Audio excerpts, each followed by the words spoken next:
Rescue. We are going to read the book for Chichi. Papa. Hello. Hello. Reading time. Story time. Wilf had a bubble kit. He and Beef were blowing bubbles. Wow! These bubbles are huge, said Beef. Suddenly, the magic K began to glow. The K is glowing, said Wilf. Where will be the magic take us this time? The magic took them to a flat, rocky place. There were no trees, and all around them were high mountains. There's nothing here, said Wilf. Why has the magic K brought us here? I don't know, said Beef. Suddenly, they heard the sound of an aeroplane. They both looked up. Wilf pointed. There's a plane, he called. I think it's trying to land. It's an odd place to land a plane, said Beef. I hope it can make it. The aeroplane flew around in a circle. It came in very low.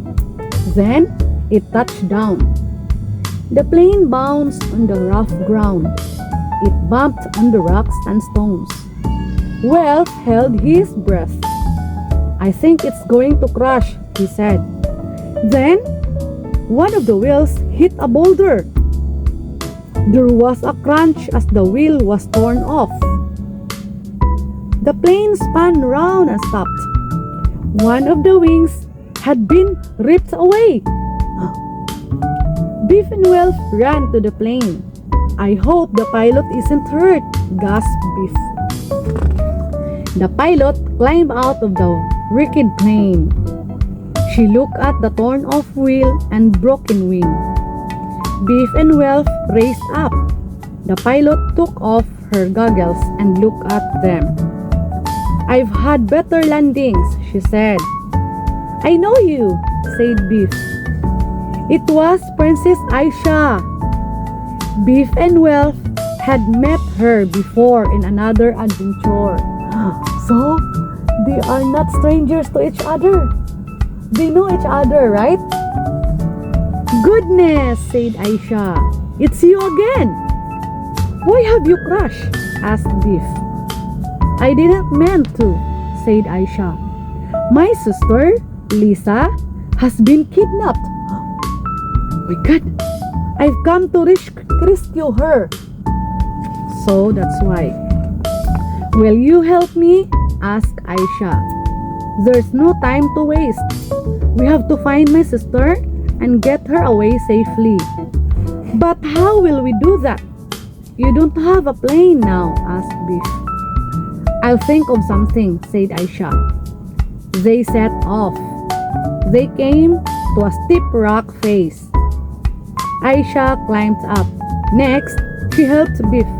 Then she let down the rope to Wilf. Now it's your turn, Wilf. Tie the rope on, but take it slowly. This is scary, said Wilf as he climbed up.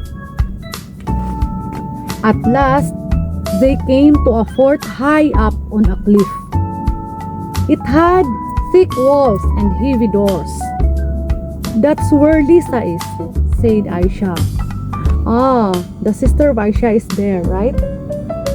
But how will you get her out of there? Asked Beef.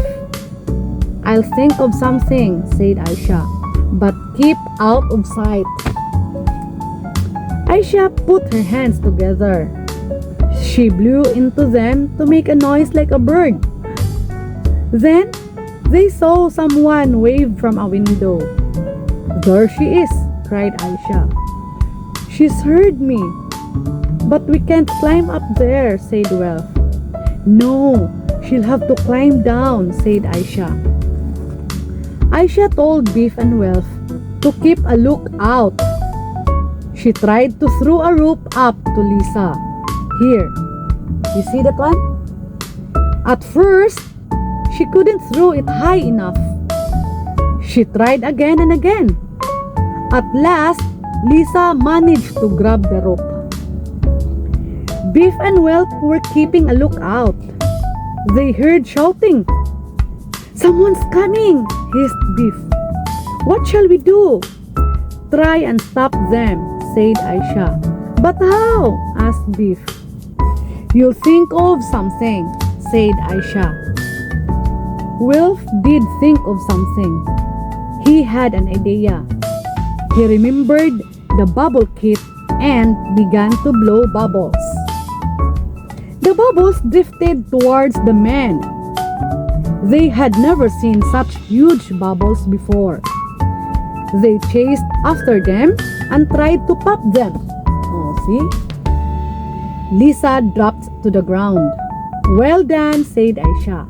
Whelp blew one more string of bubbles. "Now run!" he hissed. The others ran quickly. "See? I knew you'd think of something," said Aisha. Oh, they are smart.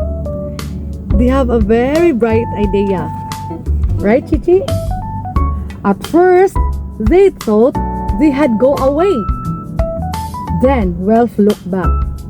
The men were chasing them. They saw a lorry. "I'll try and start it," said Aisha. "You stop the men."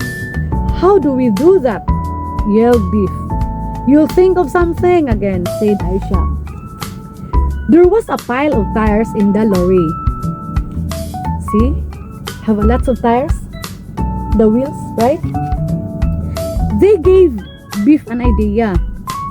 "Roll the tires on the road," she shouted. They rolled the tires down the track. They bounced towards the men. Oh, see? "That will stop them," shouted Lisa. Aisha started the lorry. "Hold on tight," she shouted. Beef, Whelp, and Lisa cheered as the lorry roared away down the track. "Hooray! We made it!" laughed Aisha.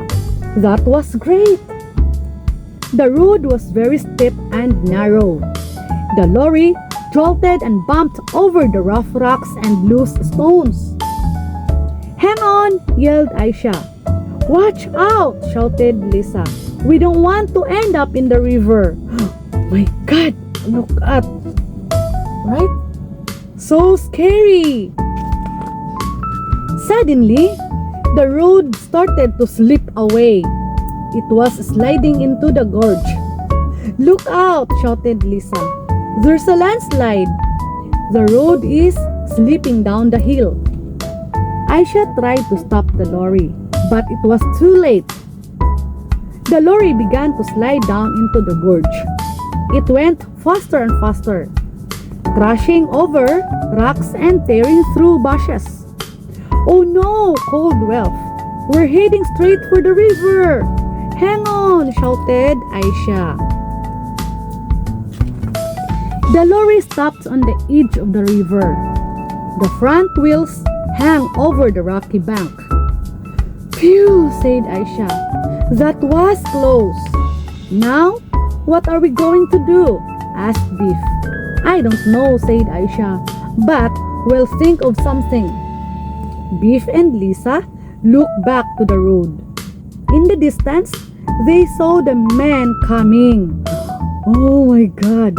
We'd better think of something quickly," said Lisa. "Those men will be here soon." "We have to get away from them," said Aisha. "We can't let them catch us."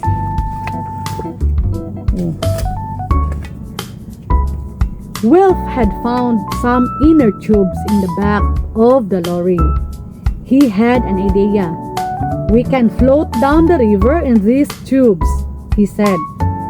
"We just have to blow them up." Aisha looked in the back of the lorry and found a pump. She began to inflate the tubes. She pumped up the last one just in time. The children each sat on one tube and Aisha pushed them out into the river.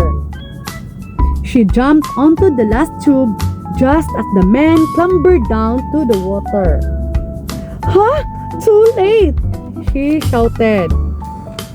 The four of them floated downstream on the rubber tubes. They moved quickly down the fast-flowing river. They passed through a narrow gorge. It had tall step sides. Then the gorge grew narrower. The river began to flow faster. Ahead, they could see foaming water. "This is scary," called Biff. "I can see white water ahead. What if it's a waterfall?" "Don't worry," called Aisha. "We'll think of something." So Aisha always had thinking something, right? The water rushed and roared through the gorge. The tubes bucked and bumped through the water as they went faster and faster. "Hang on tightly," yelled Aisha. "It won't last long." "I'm getting wet," shouted Welf. "At least there isn't a waterfall," said Biff. At last, they floated into calm water. "Wow, that was exciting," said Lisa. Biff looked down the river. She saw a boat coming towards them. "Help," she said. "It looks like those men again." "Now what are we going to do?" My God, men still chasing them, right? Aisha and Lisa laughed. "We are back safely in my kingdom now," said Aisha. "These are my people." She shook everyone's hand. "I bet not many people arrive here on an inner tube," laughed Welf. The men said they would take Aisha and Lisa home to their palace. "The quay is glowing. It's time to go," said Biff. "We won't be able to ride on a camel." "Goodbye. Thank you for helping," said Aisha. "Goodbye," called Welf. "That was an exciting adventure," said Biff. "I like Princess Aisha. She was fun." Chip came into Biff's room. "Shall we go outside to play?"